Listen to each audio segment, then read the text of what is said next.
Hello, Extratime. They're important to the league not to get a high because it damages your reputation. It makes people, when they read, they just laugh at you. But simple look, they're playing in the League One and they're playing in the Europa League and they're credit to the game in this country. Maybe we should get Stephen Kenny then to manage the Irish team.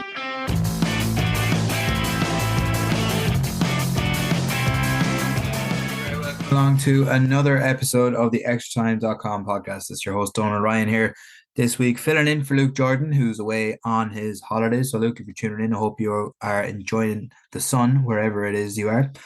Coming up on the show this week, we'll hear from Stephen Henderson, who's speaking to us after leaving his role as Longford Town manager a couple of weeks ago. We'll hear what he's been up to in the meantime and get his thoughts on Noel King's departure from Dundalk. We're recording this on Wednesday evening with that news announced earlier on this afternoon. King leaving Dundalk after just 4 games at the helm at Oriel Park. But first, we'll hear from Shamrock Rovers goalkeeper Amanda Budden, with the Hoops still looking for their first league win of the season. Log on to extratime.ie. This is the Extratime.com podcast, and I'm delighted now to be joined by Shamrock Rovers goalkeeper Amanda Budden. Amanda, thanks very much for joining us this evening. Yeah, no hassle. Thanks for having me on. No bother at all. No bother at all. I suppose, Amanda, it's been a tricky enough start to the season for Shamrock Rovers so far. Yeah, you could say that, I suppose. We're still yet to get a win. We're just trying to sort it out now at the minute. I think we finished well last year for first year in the league. But we're still looking to get going now and get our first win this year. And what do you think that the kind of mixed bag of results so far for Shamrock Rovers, obviously, as you mentioned, still waiting for that first win. What do you think that's come down to? Not sure. We had a meeting last night and we're just trying to put everything together. There's a lot of players pulled out of positions with injuries and stuff. But again, that's no excuse. Like we've good enough players to be definitely winning some of the games we've had. So we're just trying to get it together ourselves. And I think once we get the first win in the league under our belts, then I think we'll be able to kickstart from there. It's just getting the confidence and stuff to drive on, go forward with the ball. And yeah. Do you think it's maybe just a confidence thing? Like maybe the performances don't really reflect the position that Shamrock Rovers should be in, or?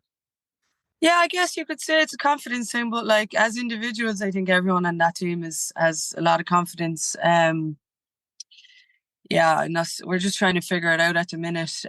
Like we all know that we're good enough. It's 1 or 2 players missing from last year, but everyone on that pitch is well capable of beating certain teams we've been playing, and we know it ourselves. It's just actually like we've had so many chances in games that we just slightly gone wide, hit the crossbar, hit the post. Like just unfortunate at the minute, but I think once we get the first win, I think it'll just be a lot of pressure off our shoulders and hopefully go on from there.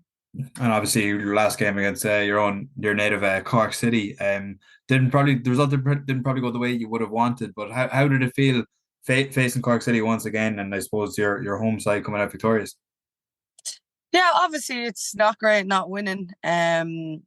Down there, it's going to be hard. Like they're always going to be a difficult opponent to come up against. They've a lot of drive and determination, I suppose. But look, it was a scrappy game. I don't think I've ever been on the opposing team losing down there, but it did get a bit nasty at times. But look, that's down to them, and the way they handled their stuff and social media and stuff wasn't ideal afterwards. But again, that's down to their own interactions, whatever they get up to. But look, we know ourselves that we're better than that performance on Saturday, and I think in the next game to come, we'll definitely show that.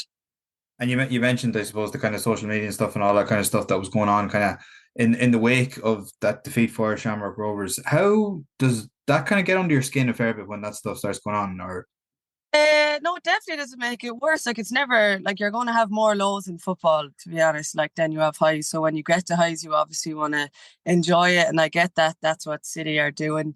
I think I was just more upset that that's my home club. And that's the way they kind of reacted towards it. Like I played with City since I was 16. It was the only thing I ever wanted to do growing up. Played there for years. Like won the only silverware the club has. And then to put up kind of nasty pitches like that, it was just a bit upsetting more than anything. It doesn't rub in the defeat. Yeah, we lost. Like, that's our own doing. But to put stuff on social media and like they're saying that we're role models and stuff for the games, young kids like seeing like kind of pitches like that, it's not ideal. No, I can imagine. And like, as I said, well, as you mentioned there, with the tough start that Shamrock Rovers have had so far, like, would that maybe it doesn't bother you personally, but it's like there's a lot of younger players coming through the Shamrock Rovers squad or throughout the team this year, and a lot of players seem to be stepping up out of the academy a lot more this year than maybe last year. Yeah. How do you think they would have handled it, or do you think it's kind of bad for them to see it, or is it just kind of all part of the game, really? No, it's definitely not part of the game. I've like no other clubs would definitely do that. You don't see it in the men's game. You don't see it in the women's game. I was actually only thinking, like, thank God it actually was me. There was another picture as well, but like if that was one of the younger girls, yeah, like they definitely would have been not as like it would. They definitely wouldn't have taken as lightly as I would. Like I know, like we're a good enough team to beat any team in the league. I think everyone's going to be confident in their own team. But yeah, no, I was kind of not delighted, obviously, but I was glad it was me and not anyone else because, like, it's nothing to me. Like, I'm mature enough to brush it off. But yeah, I was happy that it wasn't any of the younger girls. Looking ahead to the weekend, Amanda, I suppose it's a big game in the Avenir All Ireland, the All Ireland Cup. Shamrock Rovers have a pretty serious chance of getting out of that group, and probably progressing a little bit further. How high on the list of priorities is the All Ireland Cup for you? I suppose you don't really prioritise anything. Yeah, obviously you want to win the league, that's number one, but it just comes game by game. Like you just go week by week and you want to win every game. We haven't done that yet. Well, we won one of the games in the cup. So yeah, look, it's a great opportunity as well for the younger girls to get a bit of game time. I think it's a great addition to the overall football, like the overall women's football in Ireland now, especially getting in with the North and stuff. And it's good to see like different teams and you're not constantly playing each other. Like it's gone from playing in the Irish League 3 times to 2 times. So it's not kind of overdoing it. And it makes it more competitive then because we only play each other twice. And then it gives other clubs like an opportunity, to bring younger girls up or give people more game time, which is ideal as well. I suppose just as you brought it up there, Amanda, on the structure of the season, really, I mean, when you play every team twice, do you think that that's maybe a little bit too short for the league? Because like it feels like with 18 games, the season might just be kind of getting going and then it's over. Yeah, I was actually only just having a conversation with one of the girls that I don't really know, like, because we have done 3 times, but then it's also like, does it make it a little bit more competitive? Like you need to be winning majority of your games. But then as well, if you do lose a few, then you're kind of knocking yourself back a lot. But yeah, no, look, I think it's a good change. It's good to try anyway and see what happens, see what the outcome is. And Galway won it last year. It's nice to see different clubs getting an opportunity to win silverware. So that's always a plus as well. But yeah, look, it's different. We can see what way it goes. I know they're looking to try and get an All-Ireland league. So it's probably just like a practice run for that and see how it goes. So yeah, we'll see how it goes. Is an All-Ireland league something you personally would be in favour of? Well, it's grand for me because we're in Dublin, so the travel isn't too far. But I would say the northern teams in Wexford and Cork and Galway and stuff wouldn't be, just because the travel, like it is fairly long, like treaty and stuff to up north. Yeah, like it's yeah. I think it would almost have to go to a Premier Division and a First Division because there's so many teams then. So yeah, maybe that might work out in the long run. But yeah, for now I think it's ideal the way we have it. I suppose when you mentioned like having to expand the league and maybe make it bigger, and there is talk of more teams maybe joining next year and the year after, a couple more Dublin clubs as well. That can only be good for the league and for the expansion of the league and where women's football is in Ireland at the moment. Yeah, 100%. Like, sure, the more teams in it, the better. And then again, like if there is another division, at least the teams in the bottom half of the league will get an opportunity to win in the First Division. And like I've been part of clubs, like part of City when we never finished top half of the table. Like it's hard, like it's really hard to keep going, keep focused, showing up every week. And I think if there was an opportunity like a First Division league, then to get some confidence into like lower of the table teams, like it would be great. Yeah. And just as you mentioned there, Amanda, just being part of teams that are maybe kind of toiling away at the wrong end of the table, struggling. Like, how do you pick yourself up for games like when you're in that kind of position? Because it can be a struggle mentally when teams can just kind of fall into a bit of a rut, I suppose, and like it maybe looks like their 3 points is a lot further away than it seems. Yeah, look, that's us now, and that's just the reality of it.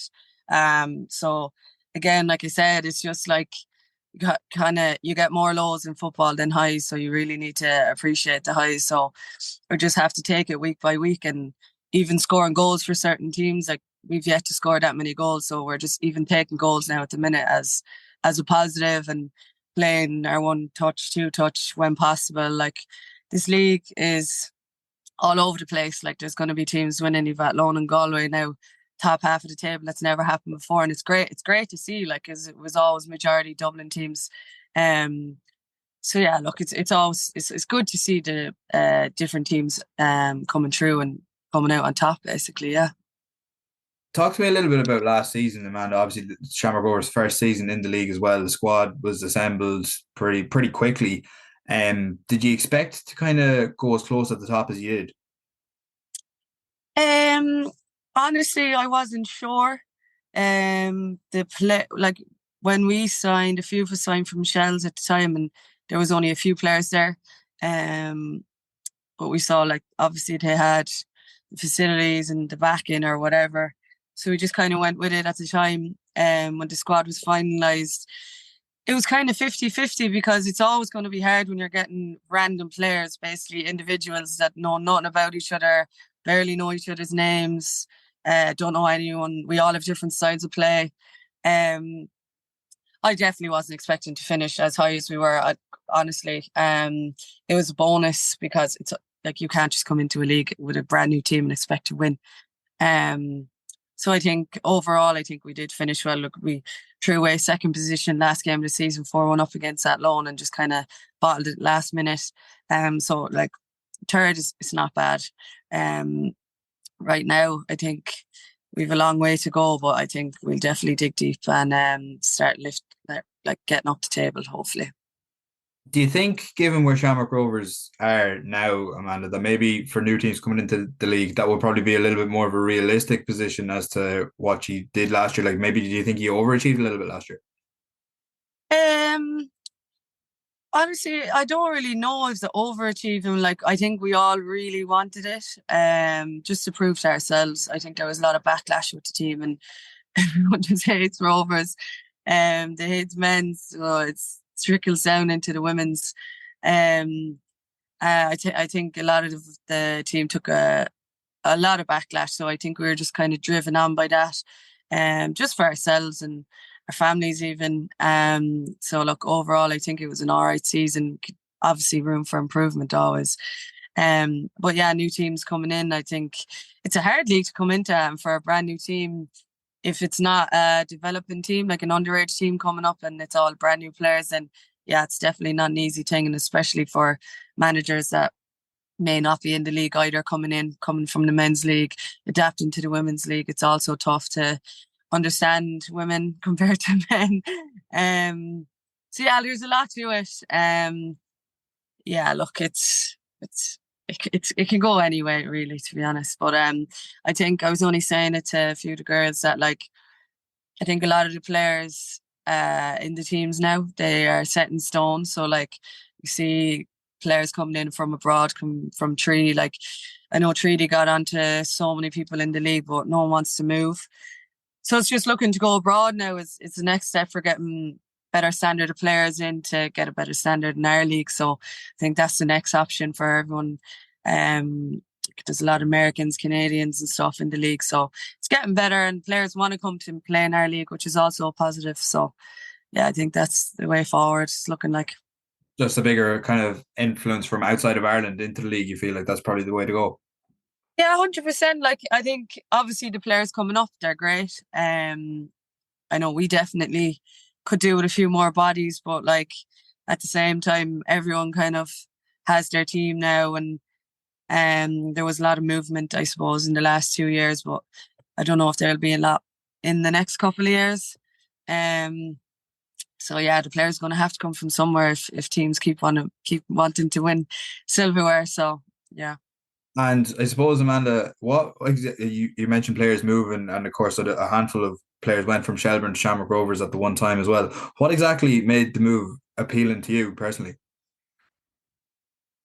I think at the time, Shells, there was a lot kind of going on in the background that people didn't really know of, that wasn't really positive, or things were asked to change and it didn't change.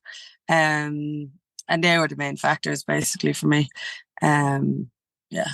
So when you say like about new teams coming into the league, and it could be hard to draw players, sorry, when you say about new teams coming into the league and stuff, and players making big moves and stuff and not really making too many moves at the one time, would that make more sense for a new team coming into the league to maybe look outside of the league, do you think? Or if a new team came in, do you think there'd be a similar upheaval among certain clubs as there was when Shamrock Rovers entered, for example?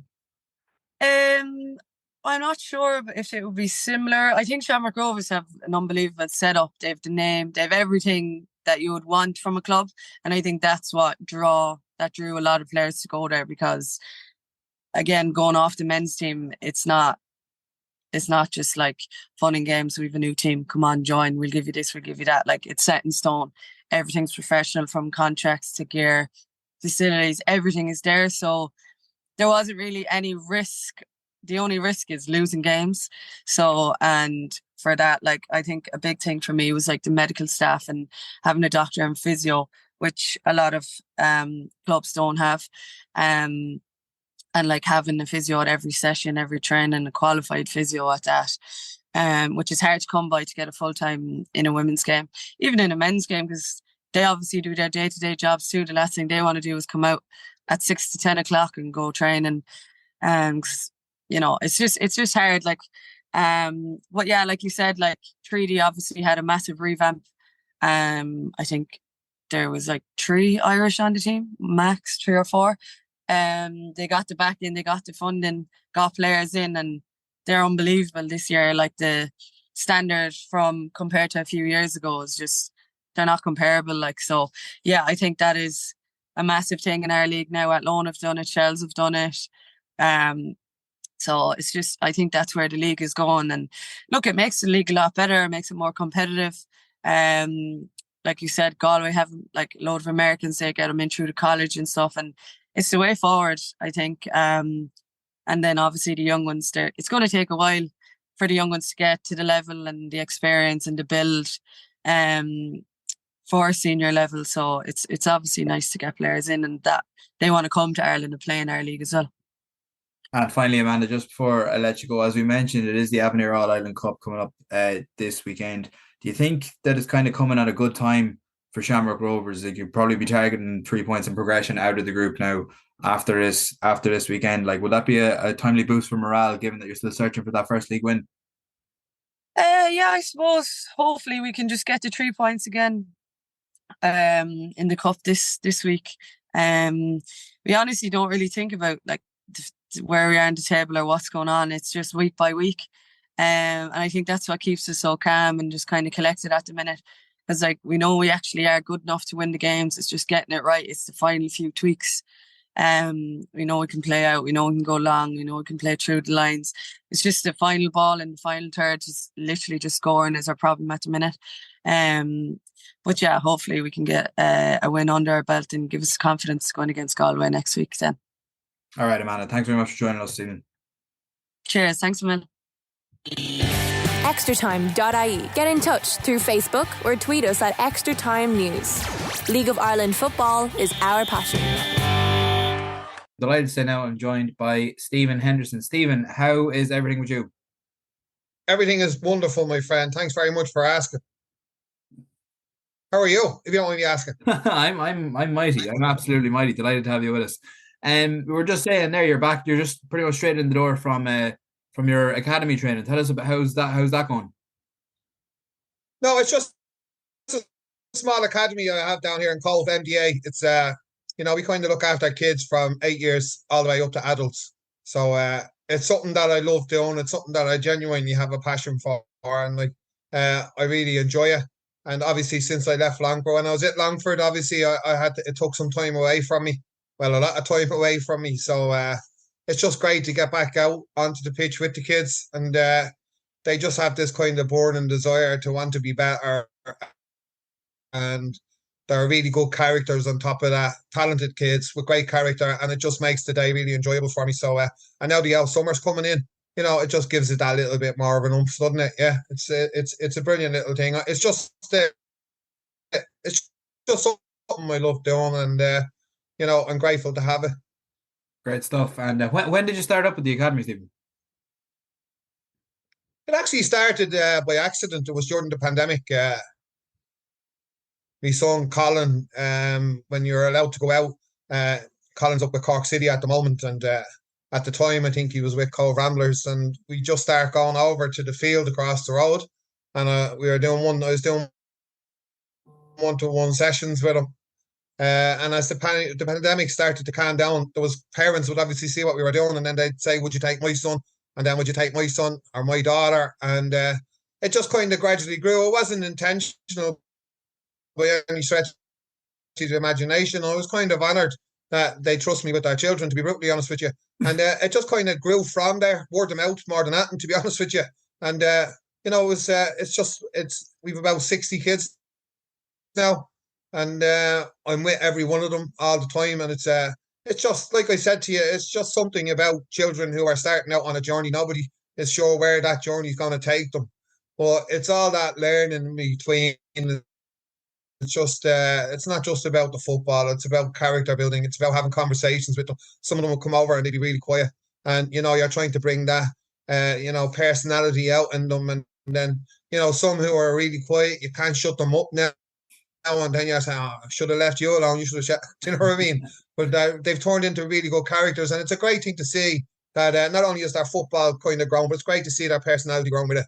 And it's just something that gives me personally an awful lot of pleasure. My son Colin, he helps me with it, and it's come full circle. Unfortunately, we're called there.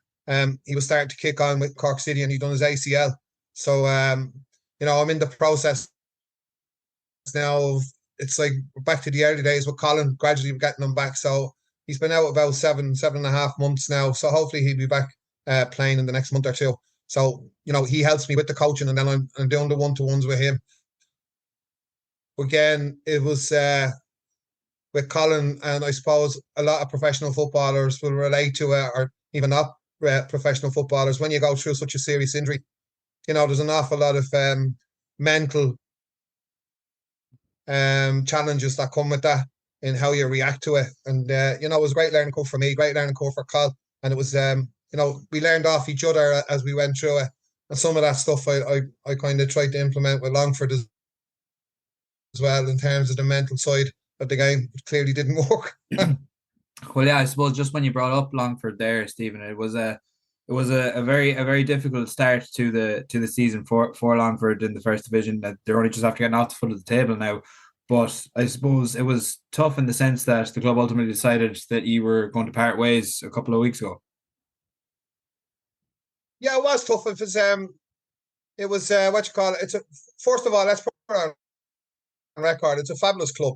And Jim, I have a lot of time for Jim Hanley and the supporters down there. And I suppose, as with every club, the lifeblood of these football clubs are the volunteers who go on there and they give their time, an awful lot of time for no money. It's just a genuine love of the club, and that's why I love League of Ireland football.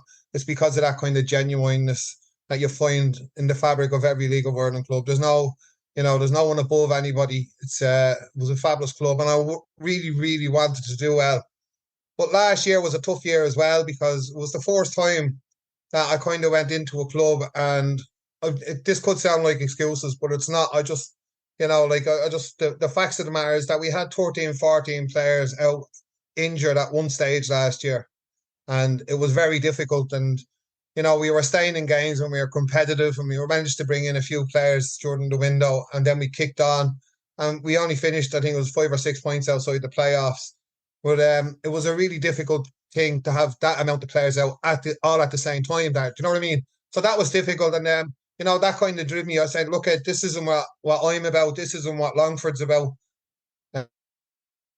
We have to give this another year and really push on. And I was delighted with the signings that we made. But unfortunately, during the start of the season, it was kind of a thing that, right, sometimes a glove fits, sometimes it doesn't. And we started to pick up injuries again. I had a deal done with Shells to bring Lewis Temple in. Unfortunately, Shells sold one of their lads and they had to keep him. I had Dylan Hand done, and then obviously something happened with Dylan that he went into at loan. And then I had Aaron Walsh, who was a really good centre half. These are all centre halves, and the first week of training, Aaron done his ACL. So if I wasn't starting to get the signs there that, things probably wasn't going to go well again for me, they were probably the signs. And then obviously as the season kicked on, went into the second game, I was delighted with the players that we brought in, the Chris Lyons, the kind of Dean Georges, to get Jack Brady back, Bastian Heary, all these boys coming back. But then they all got injured again. And we had no defenders. We had Usheen Hand, who was the only kind of fit defender, and Jamie Egan. And unfortunately, they were picking up little injuries here and there. And because I felt I had deals done with the other three lads, and we had Aaron signed. By the time Lewis had been brought back, by the time Dylan had changed his mind and went to at loan, and Aaron doing all the centre halves were gone. So I wasn't in a position. I thought I had that position nailed. Basically, I had good cover for it with Jordan Talon, who could come in and play as a number 6 or a right back or something. But Jordan's injury prolonged into March, I think it was, and the second game of the season with Victor done his MCL, and so we were, all this stuff was happening. The first match against Finn Harps, where we're 2-0 up, you shouldn't be losing that game. We did lose it. We lost it 3-2, and I was starting to see things that, there's an awful lot of individual mistakes getting made here. It's my job as the manager to fix those mistakes. But for whatever reason, I couldn't. So the same mistakes were getting made. There was no teams opening us up there. They were just, handed goals. And, that's not a reflection of the players, because the players were magnificent. I had a great relationship when I was there with them. I hope I did anyway, and I still have a good relationship with them there now. But it just kept going, and then I had to take a step back, because like I was saying to my son Carl in relation to his ACL, I said, you can sit down, you can have a pity party about this, or you can get up off your arse and do something. I kind of tried to bring that onto myself. I started looking at myself and saying, hang on a minute, I'm having a pity party for myself here. I have to do something about this. We don't have the money to bring in the players.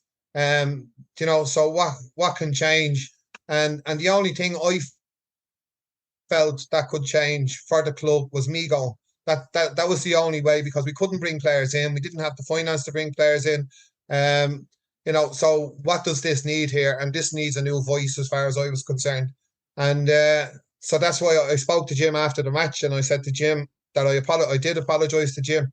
I couldn't. This is not how I wanted my time to be at Longford, but it's not going to be able to work. There's too many changes. We're putting too many kind of square pegs and round holes here. We have midfield players playing in our back four who are doing their best. The boys always done their best there. That's the one thing. You can't knock a player once they're trying, and they did try hard, and the mistakes they were making were mistakes that, because they were playing out of position, and that's the God's honest truth. Like, you'd have Luke Wade-Slater playing centre half trying to do a Cruyff turn. Do you know what I mean? That's grand when you're a winger. Do you know what I mean? But not when you're the kind of centre half or right back. So you wouldn't knock Luke for that. That's in his DNA. He was doing me a favour.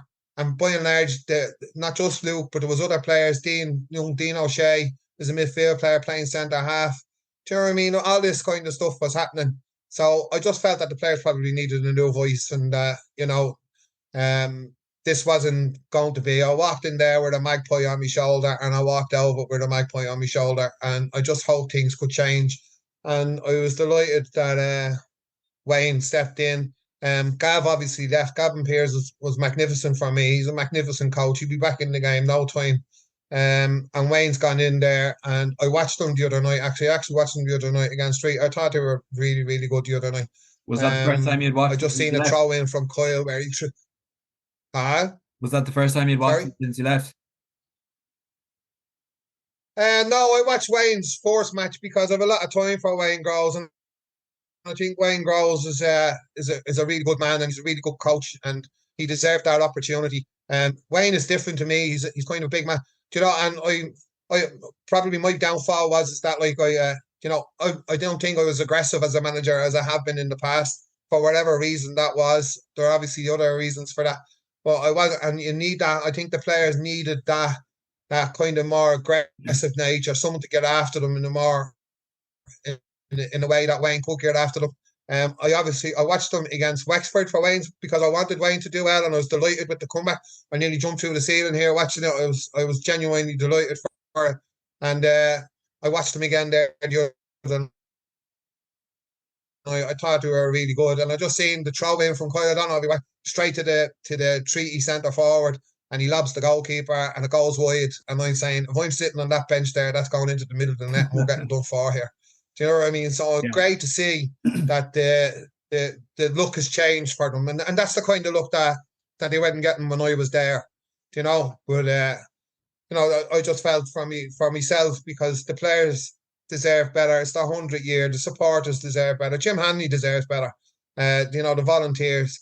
And it was hard for me to put my hand up and say, look, I'm the reason here. But sometimes things just don't work out. They didn't work out.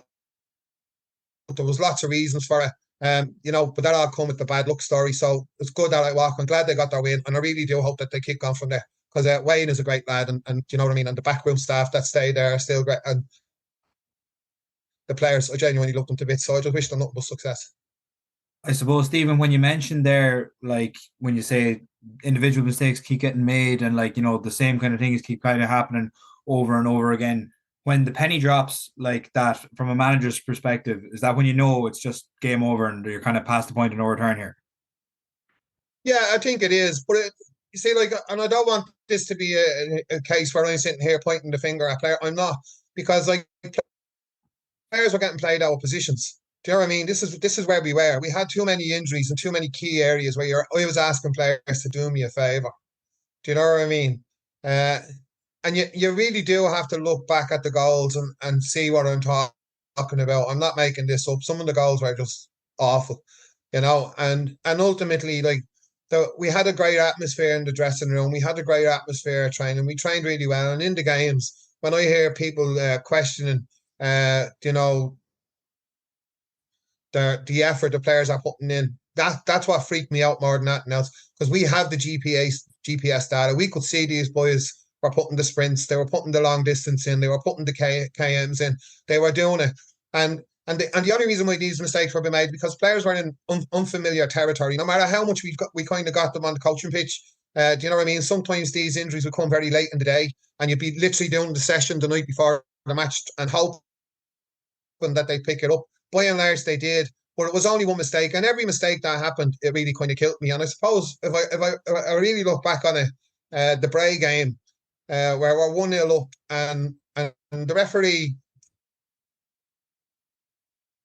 puts 14 minutes up on the injury time. When I seen that going up, I was this can't be right. But we hung in there, and because the goalkeeper went down, and I look back on the goalkeeper, and from the time of the injury to the time the new goalkeeper come on the pitch, it was less than 9 minutes. So I couldn't understand where the 14 it was actually 14 minutes, but he went to 17, and they obviously got their equaliser in the 14th minute of injury time is when they got their equaliser. And I suppose that was when it started to kind of come into my head that this is not good for the club. This is not good.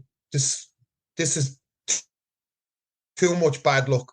Do you know what I mean? You couldn't make this up really, because the lads against Bray that night were absolutely sensational. They were out on their knees. We had 2 or 3 players on the pitch who were injured, who are dragging themselves through muddy pitches.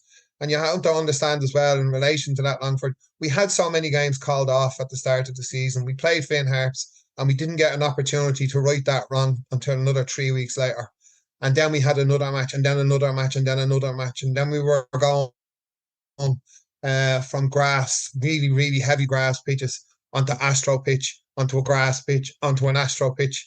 And the injury started to pick up, and we didn't have the depth of squad to be able to do those kind of shifts. You know what I mean? So again, it was another thing that all just kind of accumulated in itself, where it took me the Bray game. We're never about Kerry. We only about 3 players on the bench down in Kerry. It was a good win for Kerry. I was that kind of performance down there, irrespective of what players we had on the pitch or the reasons behind that. That kind of, I had a little step back, but it was ultimately the Bray Wanderers 3-0. That was the first game I felt that it was an easy game for someone to win against us. And that was the time I said, okay, Jim, now's the time for that conversation. And we had that conversation. And it was very amicable. Like I say, Jim was great to me, as were everybody down in Longford. And I respected the club enough to say that, okay, if I can step out of here and maybe someone coming in can change the fortunes of this club, because and thankfully that did happen. And thankfully Wayne, based on what I seen the other night anyway against Treaty, it's a really good performance. But I really feel for Tommy Barrett, because Tommy is actually going through what I went through in relation to his squad, in relation to the injuries that he has, in relation to playing players out. The best midfielder in the 4th division in my mind is young Devitt, playing left back.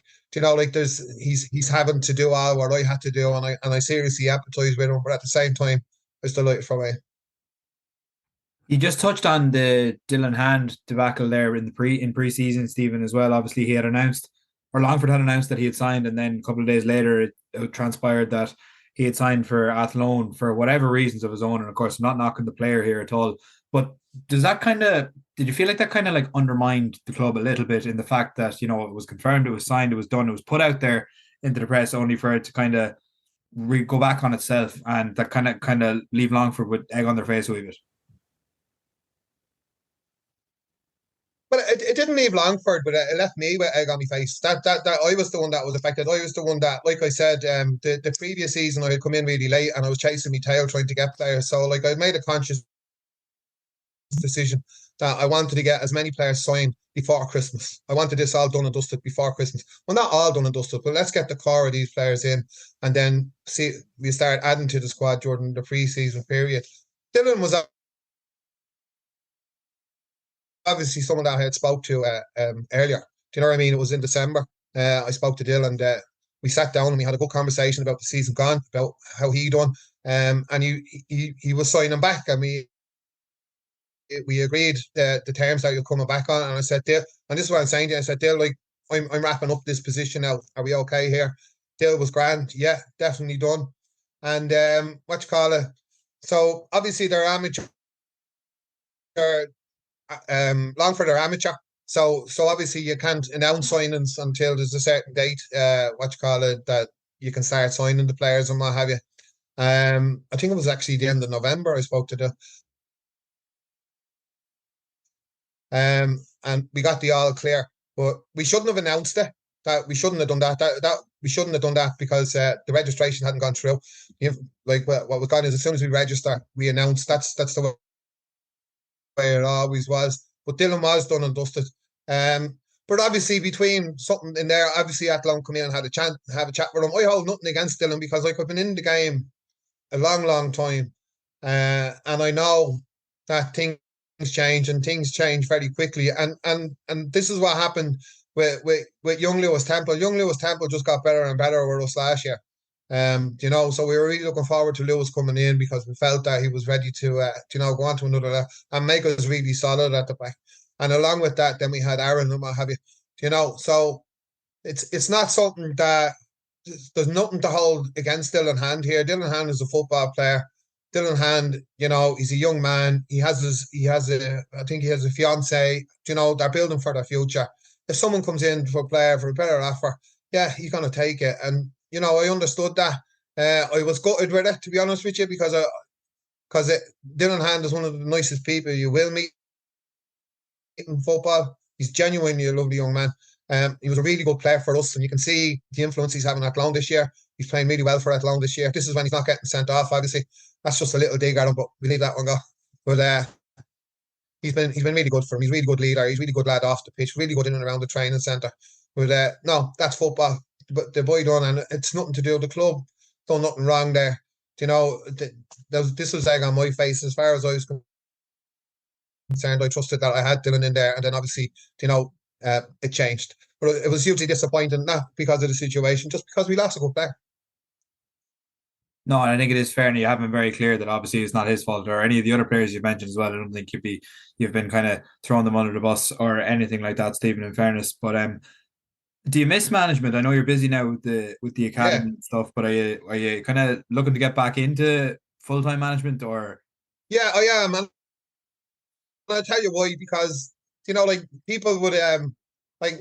I've done well as a manager, and I don't think people understand that or appreciate that. Mainly because I thought it was down the arse end of the country, basically. Do you know what I mean? We have our own little kind of niche down here, and I've done well with Cove, and I've done well with Waterford. I've done well with Cove a few times, and I'm like, what am I? I'm 58 now, but like I feel like I'm 30. I don't feel old. I have this burning enthusiasm. And the thing with Longford is that I probably learned more in that failure than I did in any kind of success. I genuinely feel that, and I'm not just wrapping that off, as some kind of Instagram statement and what have you, but I genuinely felt I've learned more during this process as a manager, even at my age. So like these boys going around having their goals off the Noel Kings and the older boys, do you know what I mean? We're far from it. What we are is a group of people who have gathered up a huge amount of experience, but also understand that the game has changed, but have the brain set to go and look and see how has this changed. And I want to do that. I just know the mistakes that I made with Longford. I also understand that with the Longford situation, it was just one club that we didn't fit each other. It was just a club that we didn't fit each other. It's no one's fault there. I'm very grateful for Longford to the opportunity. I did give it everything I had. It was tough. I'm not gonna lie, it was tough. Everything surrounding manager Longford, it was tough in terms of geographically for me and a lot of other things that I had to shift. But that's not an excuse. I love being there. I love being around the players. I genuinely done my best. But at the same time, I knew I wasn't doing things that I had done before. I knew I wasn't doing that. And that's something that kind of irks with me still to now. And that's why I feel that I'd love one more opportunity just to go back in and take those lessons that I learned and apply it to the next club and see where we can take it. Because I don't really want to finish my managerial career as someone who was manager of a team, bottom of the table, with a load of goals going in against them. Because I always prided myself on good defensive structure, and we didn't have that with Longford. Not this year anyway. I suppose, Stephen, it kind of goes hand in hand with just how difficult a division it is to be a manager in the first division. I mean, we've seen really the last few teams that have gotten out of the first division were teams that absolutely ran away with it. Cork City are building up a good head of steam at the top as well. You had Galway United steamroller in teams the year before, and Waterford, of course, who had Ronan Coughlin scoring nearly 40 goals to get them out of the division. So just like it kind of maybe flies under the radar just how difficult the first division actually is. It's well, obviously it is a very good league, and I suppose like it's a very good league in terms of how teams are trying to express themselves in relation to what is gone. And it's not a dying art; it's a dead art. It's defending.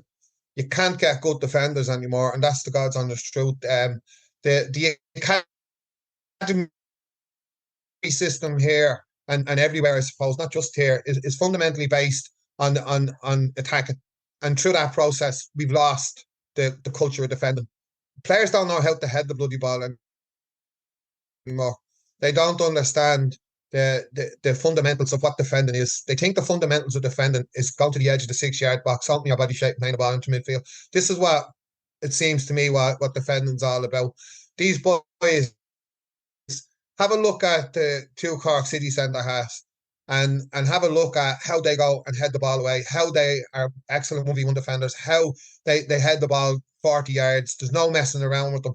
And then have a look at the amount of goals they conceded. 4 goals. And then have a look at the rest of the teams in this division who are conceding 14, 20, 24, 26, because every one of their centre halves think they're players. Think they're, do you know what I mean? They're trying these things and they're giving away silly mistakes because, like, you know, even the press now has become much more advanced than it used to be. So, and teams are starting to identify that centre halves here want to have it. They want to try their step over. They want to throw their little shimmy. They want to give their big diameter. But if you go after them and you go in after them, they don't want to know. They go hiding on you. And I think that's where, if you look at Galway last year, look at the defenders they had last year. Look at the defenders this year. You know what I mean? Look at Damien Duff Shelbourne. Yeah, they haven't won a game in 9, but they haven't lost either because those defenders go out and box the headers. And if you look at the teams that are in trouble, it's because they can't defend properly. And it's not just unique to the First Division. It's unique to the Premier. The Fourth Division, and it's unique to football in general, that the art of, for me, defending is now dead, and it needs to start coming rising again. And if you're fortunate enough to get really good defenders, really good centre halves, fullbacks who like stopping crosses, fullbacks who like doing the fancy stuff and the ugly stuff, then you have a chance of winning your league. And we don't have enough of those defenders in this country to go around, and that's why they have the likes of the Galways. And you'll see Cork going up because defensively they have a good solid structure there behind them, and but everything else is nice. There's loads of goals in it, but the reason why there's loads of goals in it is because people can't defend, but that makes it exciting, and that's what we want. Whereas a manager, no, I don't want my team conceding goals. But yeah, I say here as the manager of a team with the most goals conceded in the Fourth Division this year, and that got to me. That's the one thing that embarrassed me the most, genuinely embarrassed me the most, because I always took pride of sound defensive structure and allow the attacking play. Go and express yourself. We see this part here. This is what we're about. We don't concede goals here. We do the basics well. Don't mess around with the ball. And really, every goal that we conceded while I was manager there went against every grade of what I believe the philosophy of defending is, and that's why I had to get out. I suppose finally, Stephen, just before I let you go, now there's been another managerial change in the league. Today, the big news: Noel King leaving Dundalk on medical grounds after just 4 games. I'm not sure how up to speed you are with what's been going on in Dundalk lately, or if you've been keeping an eye on it too much. But I'll just get your thoughts on that, I suppose. Yeah, I think. I was watching it. I was watching it all unfold, and I was just thinking, you know, how disrespectful are modern day football supporters to people who get their life to football in this country. Noel King has put a huge amount into football, from his time at Rovers to Derry to a number of different clubs that he was at. Do you know what I mean? Yeah, he was probably seen as a John Delaney man, I suppose, back in the day, and what have you, with this kind of stuff, which probably kind of tarnished people's thing. But you know, when people put decades into this football league, you know, respect them.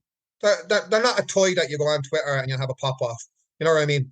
Calling these people dinosaurs, and you know, like I just think Noel had to look at this, and I say he sat down with his wife and said, you know, I'm too old for this nonsense. I do not fancy this shit at all. You know what I mean? I'm not being given a chance here. I'm being given absolutely no respect here. You know what I mean? It's so. I just think the way he was treated and the way people spoke about him was hugely derogatory. I think it was hugely disrespectful. And, you know, if you look at the experience Noel had to bring, and people had to sat down and give him a chance, and let's see, can that experience... Dundalk are bottom in the Premier Division. Are we forgetting this? They're bottom of the Premier Division. And what they probably do need is an experienced manager to go in and understand that the fundamentals need to be brought back into that Dundalk football team, and the fundamentals of that is be hard to beat. That's the first thing that Dundalk have to do. Is some 22-year-old with his UEFA Pro license who never managed a team going to walk in there and bring in this expansive football while they're still getting beaten 4-5-0? No, they needed someone like Noel to go in there and do a job, and I was delighted for Noel when he did go in, and I was hoping that he was going to do well. But like this kind of backlash that he got on social media, you know, I stay off it now, Dar, to be honest with you, because of that kind of stuff. I pop in every now and again. Like if I won a match with Longford, I'd pop in, but obviously I didn't go near Twitter when I was there this year. So, like it was, it's stay off it. But I think it was very hard for the King family to stay away from all the negativity that was going on. And I just wish people in this country, would start respecting the people. It's not a roundabout of managers going on here. There's a group of managers who applied their life to football in this country, looking at younger players coming through, understanding the players that are in the league. Do you know what I mean? Respect what they've given, respect what they've done, give them an opportunity to show you what they respect. Don't go on the bandwagon and absolutely nail the man before he has even kicked the ball. I thought that was disgraceful, and I do hope Noel just takes a step back and relax and and walks away with his head held high, because he done that right. He was right to do what he done, because I don't think those people who are on there criticising them deserve him. All right, Stephen. Well, thanks very much for joining us, and best of luck with the academy and whatever comes next for yourself. Thanks very much for joining us on the Extra Time podcast, Stephen. Thank you very much, my man. And there's kind of a lot of grumbling about maybe we don't have enough Premier League players, but in terms of the Championship, But what's the point in grumbling about it? But the step I can't hold about it, can I? If they're not playing the play, what's the point of me grumbling?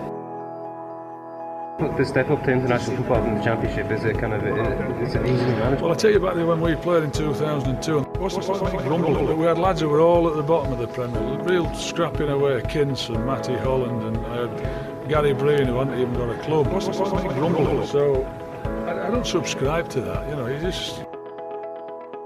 Whatever it is, whatever I've got, I'll get them together and make the best of them and try and make sure we qualify. Grumbling is not one of the things I do. You can subscribe to each new episode of the Extratime.ie Sportscast on iTunes. Please give a rating or add a comment there to let us know your views. What's the point of me grumbling? Time for this week. A big thank you to our guests, Stephen Henderson and Amanda Budden, and of course thanks for you for joining us once again this week. A quick run through this week's fixtures before we wrap up. On Friday evening in the SSE Electricity Men's Premier Division, it's Drogheda United versus Galway United, Dundalk versus Shamrock Rovers, Shelbourne versus Waterford, St Patrick's Athletic versus Derry City, and on RTE on Friday night from the showgrounds, it's Sligo Rovers versus Bohemians. In the first division, it's Bray Wanderers versus Cork City, Cove Ramblers versus Treaty United, UCD and Finn Harps, and Wexford versus Kerry. There's one game in the Avenir Sports Women All-Ireland Cup. In Group A, Linfield women take on Lisburn ladies. And on Saturday in the Avenir All-Ireland Sports Cup, it's Peamount United and Bohemians in the other game in Group A. Group B sees Cork City host Cliftonville, while Wexford welcome Shelbourne. In Group C, it's DLR versus Treaty United, and in Group D, Galway United versus Athlone Town. One game in the SSE Electricity Men's First Division on Saturday at 7:30. It's Longford Town versus Athlone Town in El Clasico. Two games in the Avenir Sports Women All-Ireland Cup on Sunday. In Group C, the other game is Crusaders versus Shamrock Rovers. And at 6 o'clock on Sunday, it's Sligo Rovers versus Glentoran. A couple of games on Monday night as well. St Patrick's Athletic hosts Shelbourne at 7:45, while Shamrock Rovers welcome Derry City, and just one game in the First Division 2 with Wexford hosting Cove Ramblers. As I said, thanks very much for joining us once again this week. We'll be back again with you next week. We'll see you then.